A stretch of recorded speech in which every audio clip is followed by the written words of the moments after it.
Right, I've hit the button, we're on. So exciting. Hello. Chris, we don't have a lot of time. Do you have a joke? Yes. This is very efficient. I'm very efficient. What, then pray tell. I just broke 2 of my dad's old Queen records. Oh, did you? Yeah, now I want to break 3. Cue the music.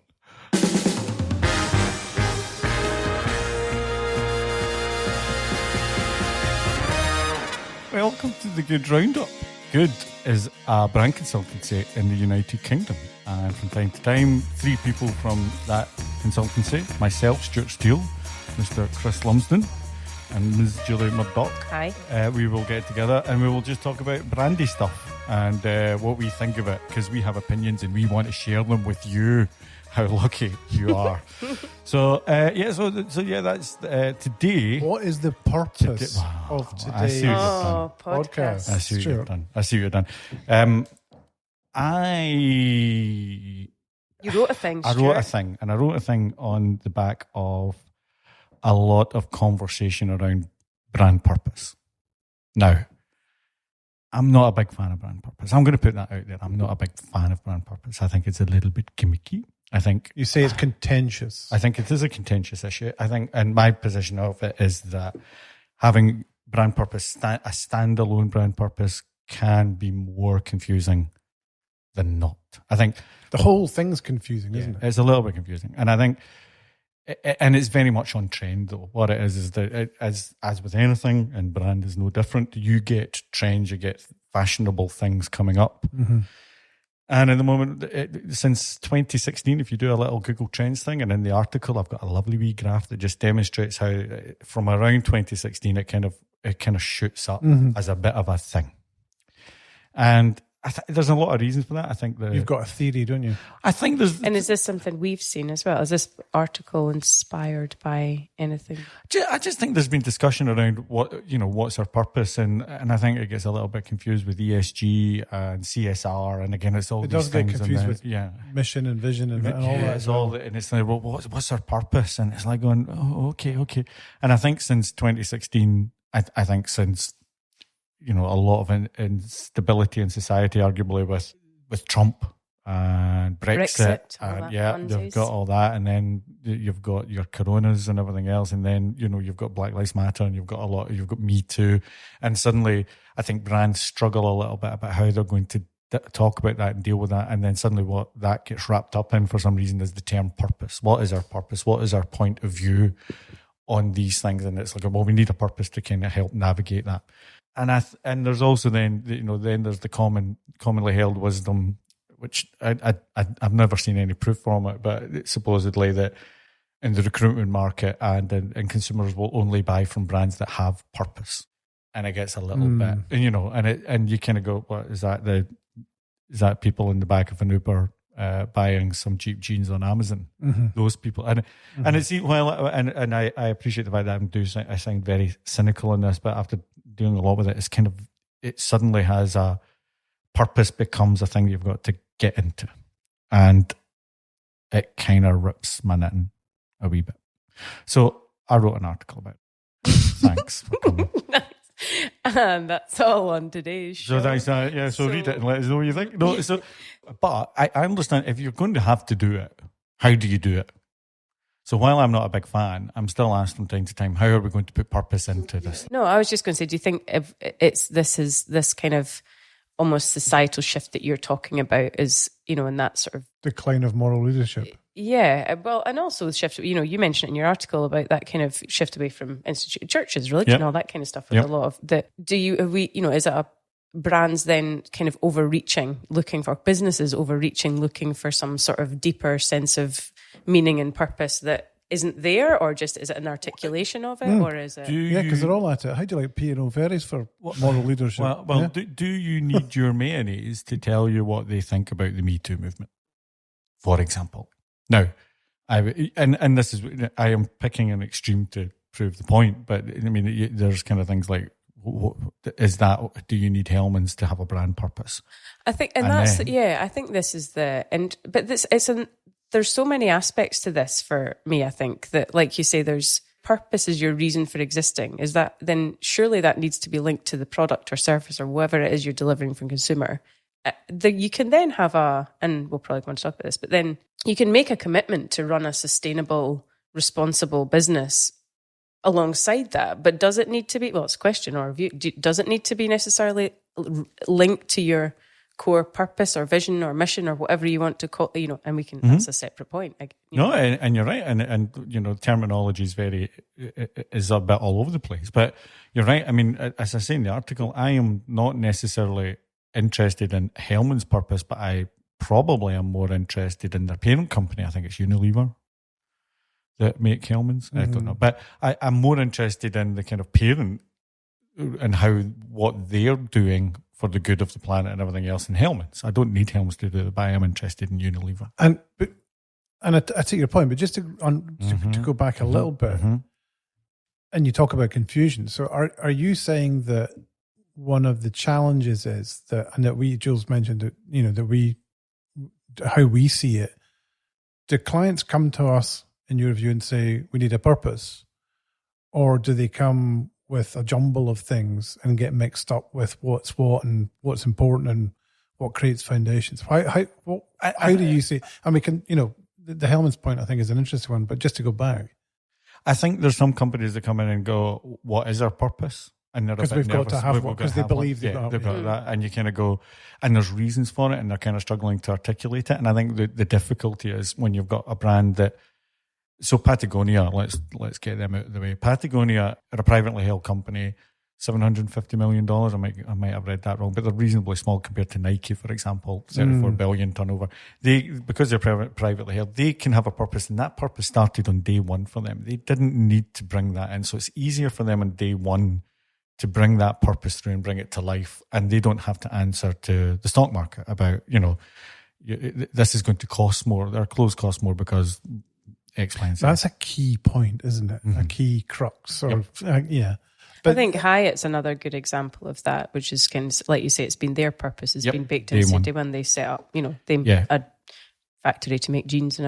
So it's, for those guys, it's clear. They're obviously, they've thought about their brand and the contribution they want to make in the world before they start trading, presumably. Yes. What you're saying is, and where we can get into difficulty is, or where we can offer some advice is when they come to us and say, we need our purpose. Yeah. And they're driven by something. And the reality is, not every business, I suspect what you're saying, and reading your article, you're saying is, you don't all need a purpose.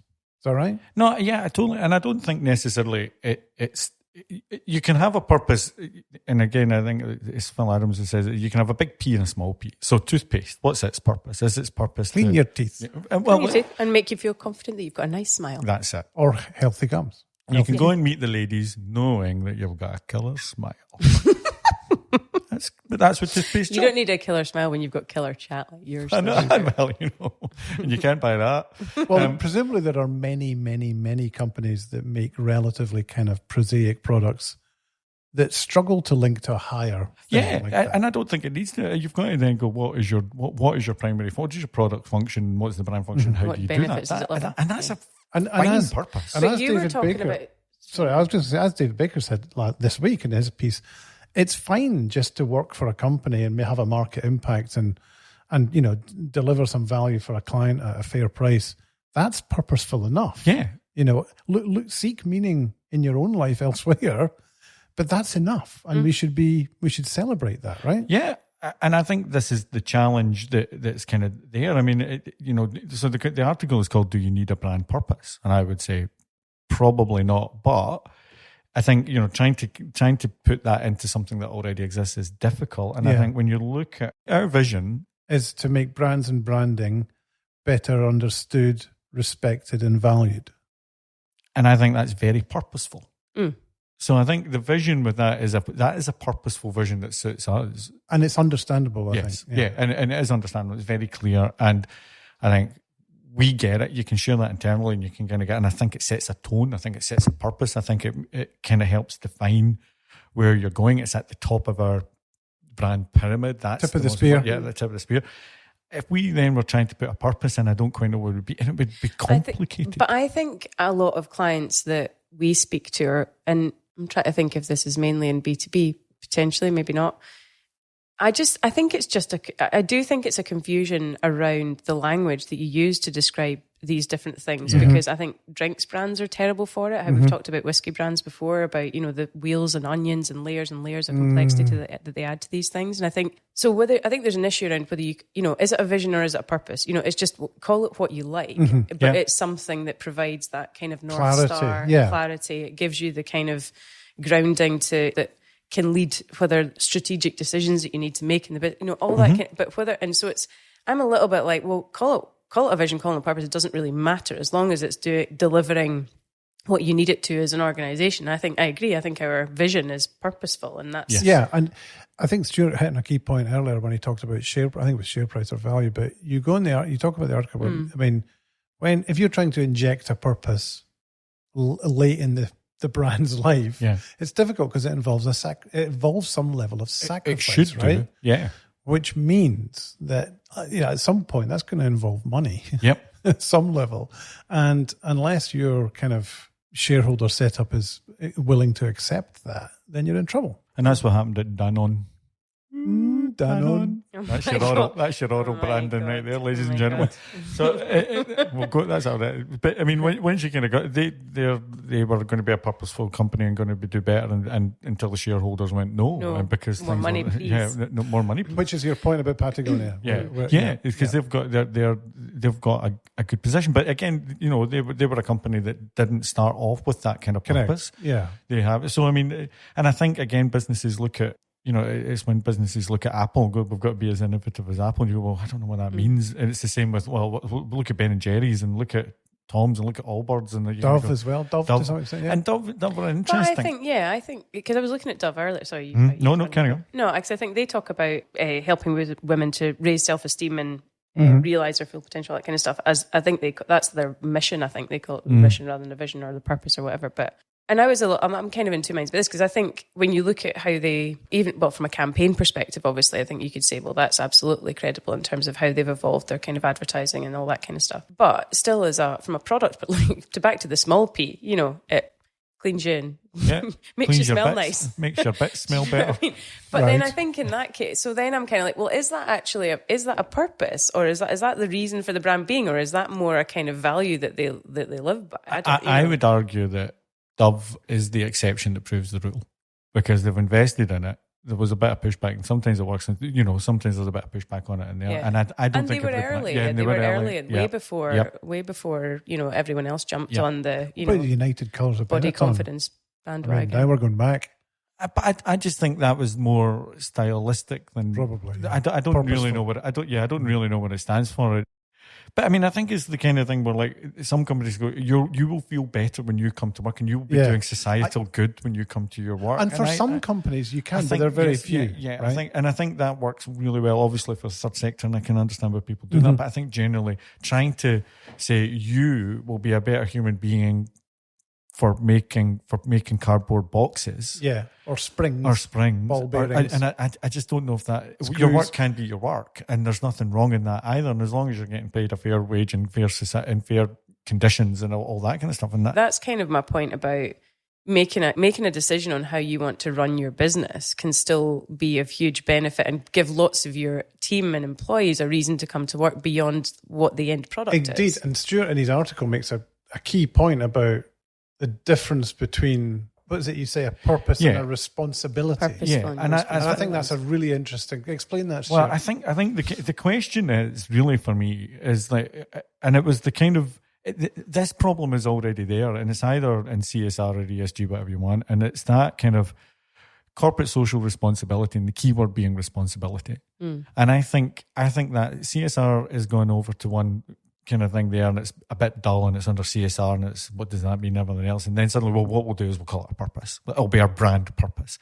And for me, the question would be, well, what's your company's purpose versus the other question is, what's your company's responsibility? And our purpose is, as you pointed out, Chris, is to make brands better understood and respected.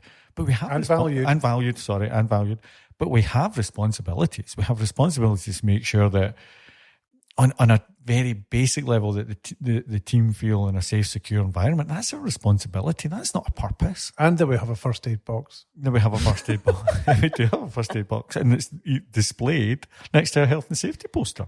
That is our response. That is our response. And that we have adequate insurance. Yeah, but that isn't. I mean, there's that, but that kind of goes down into other areas. Yeah, I take the point. That we've got.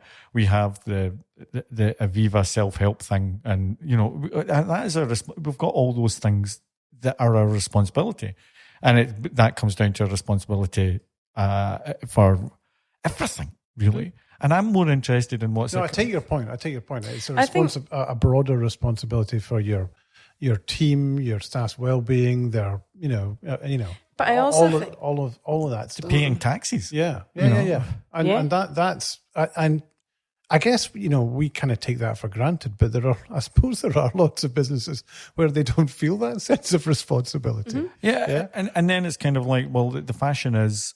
My concern is because brand purpose feels fashionable as a brand and with a big P purpose, and it's a fashion. What happens when that goes out of fashion? Yeah. And I think that you've got all these toothpaste brands talking about stuff. I was going to say sustainability. Too. That's not going to go away. But I think, I was just going to say that's something that we've seen a few times where, like you say, you're trying to almost not reverse it. It's not that the brand, because I don't think it's that the brands are trying to, or businesses are trying to invent a purpose after the fact. It's more a kind of articulation of stuff that already exists. It is. And I think, but there's, again, as is so often in the case in this industry, there's the tendency and the temptation just to massively overcomplicate it. So you end up with a kind of a business that's trying to search for a purposeful purpose that then you just end up with something really ambiguous and actually quite meaningless. Do you know what I mean? Yeah. Because it's not, it's like, well, what does, a bit of word soup that doesn't really mean anything. Which then invites ridicule and hilarity amongst some of the can you hear the eyes roll? You know what I mean? Yeah. And I think that's where, in a companion piece article I'm writing about vision statements, that's where, and it was Chris, you kind of inspired us around the kind of Buzz Lightyear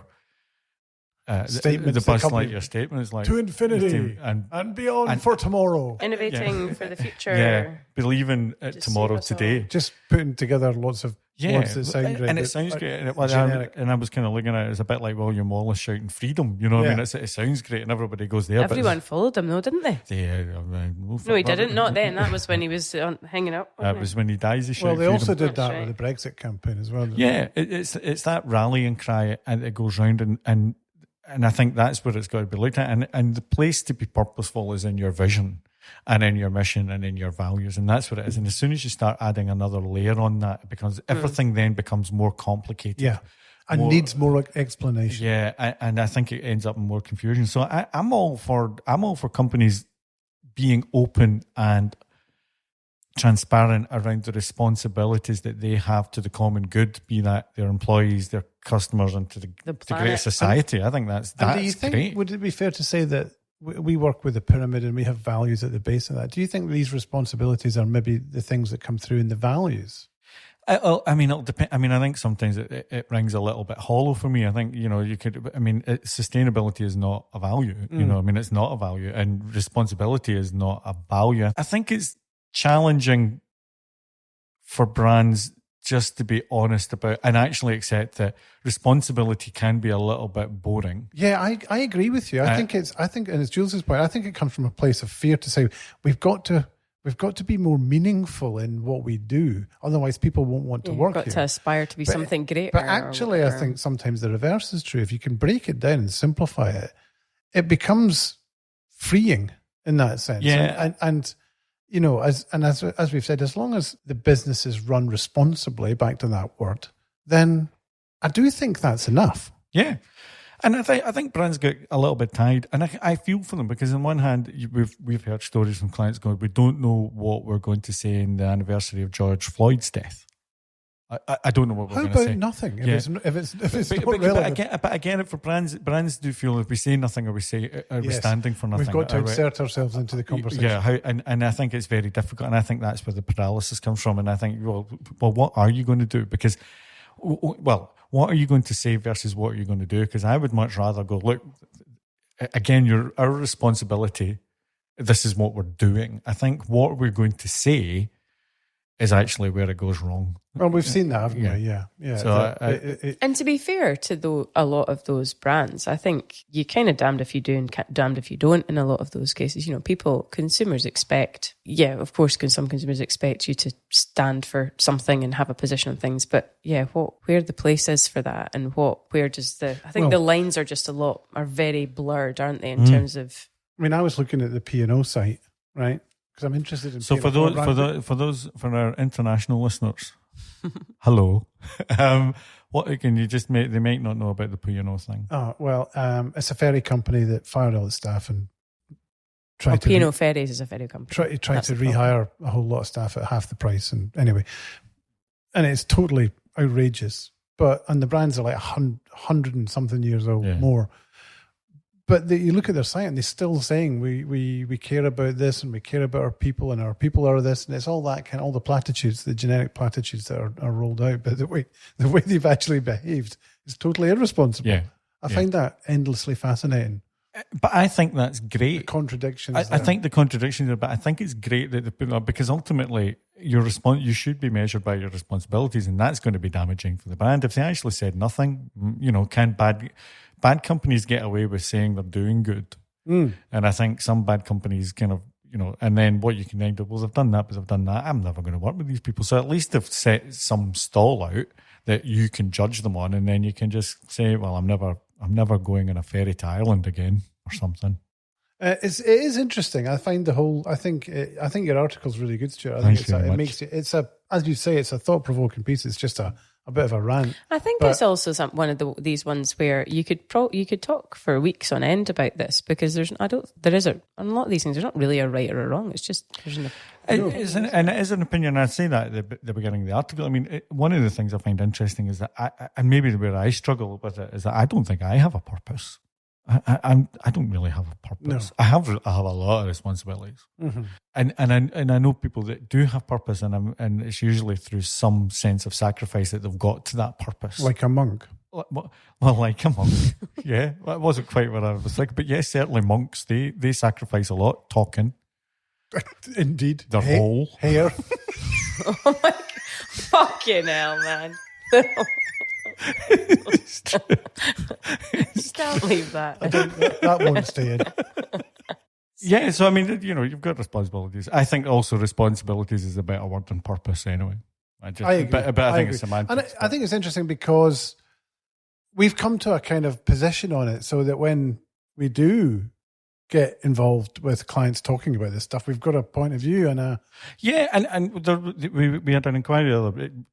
Julie was dealing with somebody about they wanted to find their brand purpose. We feel we don't have our purpose defined, and it was like, well, what we're going to have to do is come in and give you our point of view on it. But if they say no, we need a purpose, we'll give you a purpose. Well, if you feel it can fit.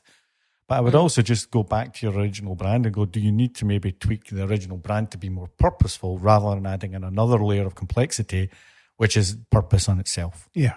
And that's kind of what I mean about, it's some more often than not, it's a bit of a re-articulation or new articulation of something that already, it's something that already exists, or an evolution or whatever. Yeah. No, I think you're absolutely right. I mean, that's our kind of style anyway. We don't like adding in new if we can build something. Yeah, it's not a start from scratch. It's definitely our kind of way. So that's it. So I think if you read if you read the article, highly recommend it. Oh no, I wasn't going to say. I was going to say, well, you've read it, The Man's Search for Meaning. Oh, I have read it. It's not. You don't need to find your purpose. You just need to find your. It's hope that kills you. It's loss of hope that kills you if you're in the concentration camp anyway. Well, yeah, but I think you took nothing to live for. That's I know. You do need meaning, but I don't know if necessarily self-actualizing yourself with your work is. Well, a mayonnaise company is going to deliver that. I don't think that's where. I think it's hard to get that now. So that was that. That was my worth a read. On the website now. On the website now, and I'll hopefully be soon the vision stuff as well, because I think Julie's right. A lot of kind of what is a vision.